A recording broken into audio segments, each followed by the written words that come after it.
बिस्मिल्लाहिर्रहमानिर्रहीम। अस्सलाम वालेकुम नाजरीन, अपनी लास्ट 3 वीडियोज़ में हमने डिस्कस किया नंबर 1 कि आपके जो जूनियर मैनेजर्स हैं ऑर्गेनाइजेशनल स्ट्रक्चर के अंदर हम उनको ट्रेन कैसे करते हैं।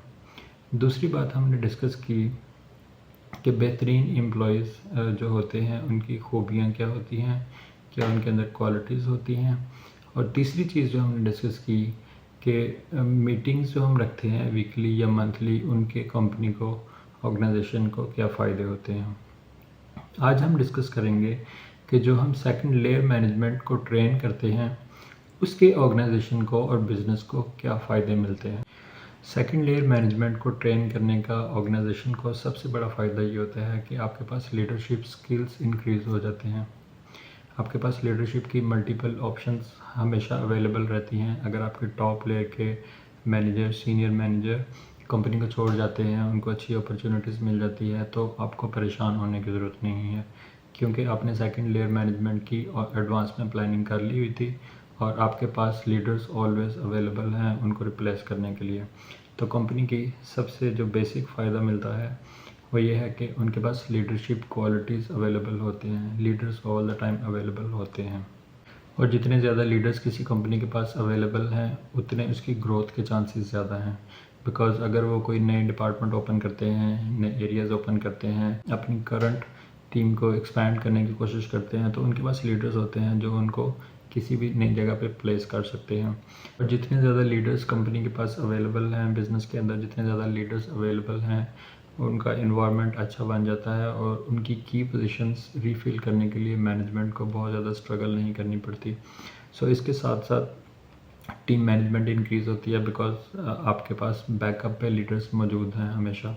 तो आपकी कंपनी की डिसीजन मेकिंग चेंज हो जाती है, इंटायरली चेंज हो जाती है, बिकॉज़ आपके हर टीम मेंबर के पास फ्रॉम टॉप टू बॉटम हर बंदे के पास आप सॉल्यूशंस मौजूद हैं। सो जब कंपनी को अपने प्रॉब्लम्स के सॉल्यूशन मिल जाते हैं, जब बिज़नेस के पास लीडरशिप ज़्यादा अवेलेबल है तो उनकी डिसीजन मेकिंग ईजी हो जाती है।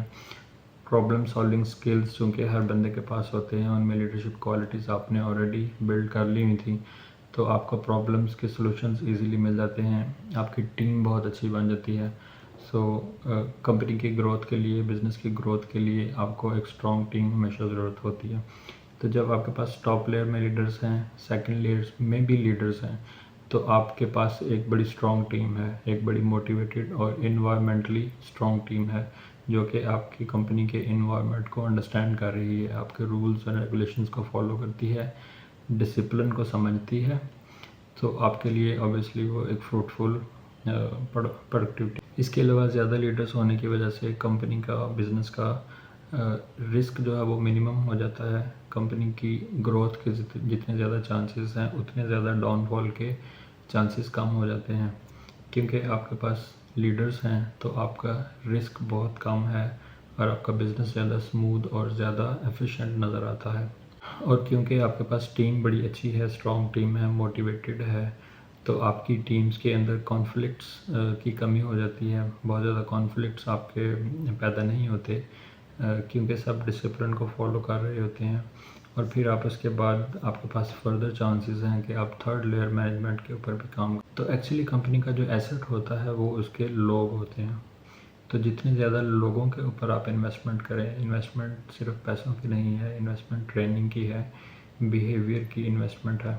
तो जितनी ज़्यादा इन्वेस्टमेंट आप लोगों के ऊपर करेंगे उतने ज़्यादा आप लीडर्स पैदा करेंगे। और लीडर्स पैदा करके ना सिर्फ आप अपनी कंपनी को फ़ायदा दे रहे हैं, बल्कि आप ओवरऑल सोसाइटी के लिए काम कर रहे हैं, आप सोसाइटी बिल्ड कर रहे हैं। वो लीडर्स किसी भी और जगह पे, किसी भी और टीम में जाके आपके स्टैंडर्ड्स को फॉलो करवा सकते हैं और आपके वर्क इन्वायरमेंट को दूसरी ऑर्गेनाइजेशन तक लेके जा सकते हैं। आपने जो सेकंड लेयर मैनेजमेंट ट्रेन की थी वो फर्दर अपनी टीम को ज़्यादा अच्छे तरीके से मोटिवेट कर सकती है। मैनेजमेंट स्ट्रक्चर में हमेशा ज़रूरी है कि आप अपने आइडियाज़ को, अपने विज़न को, अपने स्किल को अपने से नीचे लेवल पे शेयर करें, लोगों को उस पर ट्रेन करें।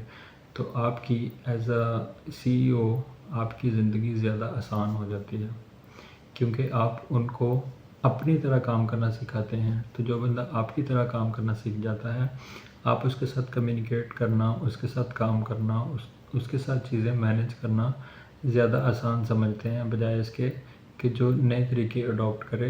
जब सारे लोग आपके विज़न को फॉलो कर रहे हैं और आप उनके साथ काम करने के साथ कंफर्टेबल हो जाते हैं, बिकॉज़ आप सबका पैटर्न एक है, पूरा बिज़नेस एक ही पैटर्न के ऊपर काम करता है, तो आपकी प्रोडक्टिविटी काफ़ी इंक्रीज़ हो जाती है, परफॉर्मेंस अच्छी हो जाती है।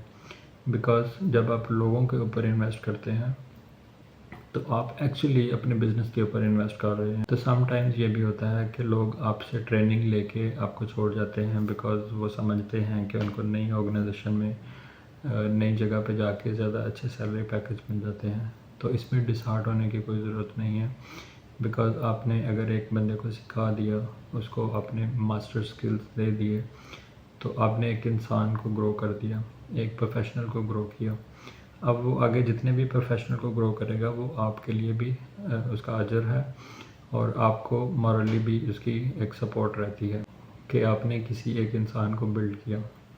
तो हमेशा ट्राई करें कि अपने जूनियर्स को बिल्ड करें, और जब उनको आप बिल्ड करते हैं तो आपकी एज अ सीनियर आपकी पोजीशन कभी भी रिस्क पे नहीं जाती, क्योंकि रिस्क हर इंसान का अल्लाह पाक ने डिसाइड किया हुआ है और वो आपको वैसे ही मिलना है, उसमें कोई कमी बेशी नहीं कर सकता।